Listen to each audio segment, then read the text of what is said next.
What are you spending your money on each month? In today's video, we're breaking down our spending for the last month, showing you a pie chart of exactly what we spend our money on.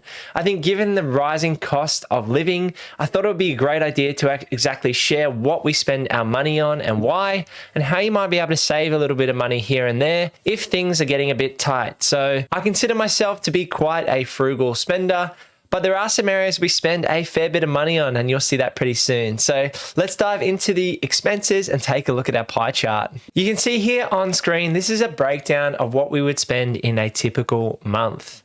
We've got $1,083 on takeaway. I'll come and address that very soon. $785 on groceries, $734 on shopping, $383 on car, $205 on fuel, $135 on physio, $84 on general property maintenance. So that's a trip down to Bunnings, and then $2,000 a month on our mortgage. Now, the elephant in the room is the takeaway number. We would roughly spend about 50% of our food budget on takeaway and 50% of our budget on groceries. This is an area that we have a bit of bad habits in. From renovating, we've gotten into the habit of buying takeaway. And so a couple of times a week, we would be buying takeaway. And then on the other half of the week, we would be doing groceries. By about Wednesday, Thursday, Friday, we'd be into the takeaway train, going out for brunch and spending time as a family. So that's an area we do spend a bit more money in. We try to support our local cafes and businesses, and we do get great food in return. So we definitely spend a bit more than we could or should in the takeaway budget, but that's just the truth of it. About 50% of our food budget goes to takeaway. So $785 at groceries. We actually signed up for Woolworths online, which has been fantastic. So you don't have to go to the shops. You can do your order online and Woolies will ship it straight to your door. What this means is we can take advantage of specials. So when they got sale on tuna or fish or chicken or whatever it is, you can buy in bulk and store it in your cupboard and actually get great savings on those 50% off sales when they come around. Our general shopping budget is usually pretty low. This is probably higher than average at $734. We spent a little bit more money with little Asa joining us only the last few weeks. So in preparation for having a baby and buying a few bits and pieces from Kmart, from Target, from Big W, we would have spent a bit more budget in the last month. So that's why it's probably $734.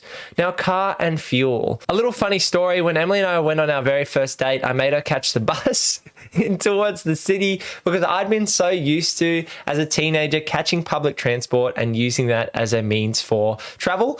And she didn't even have a go-kart at the time. So we don't spend a lot of money on car, fuel, or transportation. Some of those costs are covered in the business for transport, but generally in our lifestyle, we're only really driving around to my local footy club, to the local shops, down to church on the weekend. It's not really a whole amount of driving, and the rest of the fuel and car expenses would be in the business for that type of travel. The last few bits on our list are physio. I like to spend a bit of money on physio. I was one of those people that didn't spend the money on going to the doctor or going to the physio, and I see that as a really good value for money these days.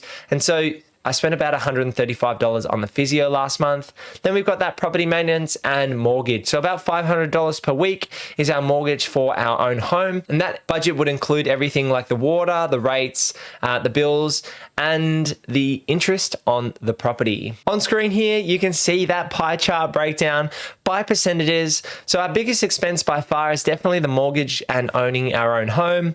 And then we've got takeaway, groceries, shoppings, and then the minor expenses in fuel, car, and property and physio. So the total of all that is $5,410 for the average month within our household. Now, if you exclude the property and the mortgage, then our average spend would be about $3,400 each month. The key ways for us to save money and reduce our spending would again be to probably spend a little bit less money on takeaway, but spending around that $1,600 to $1,700 a month on food is really worth it for us. If you know my wife and you know me, then we spend a lot of money on Guzman and Gomez. If you haven't tried it, go out and get the nachos with slow cooked beef and sour cream. Little hot tip there. Otherwise, are we overspending? Are we underspending? Are there different ways we could save money within our monthly expenditure? Maybe leave a comment down below about what you spend most of your money on each month. Drop a like on this video, subscribe to the channel, and click this video over here for more things real estate, renovating, and financial freedom. I'll see you in the next one. Peace.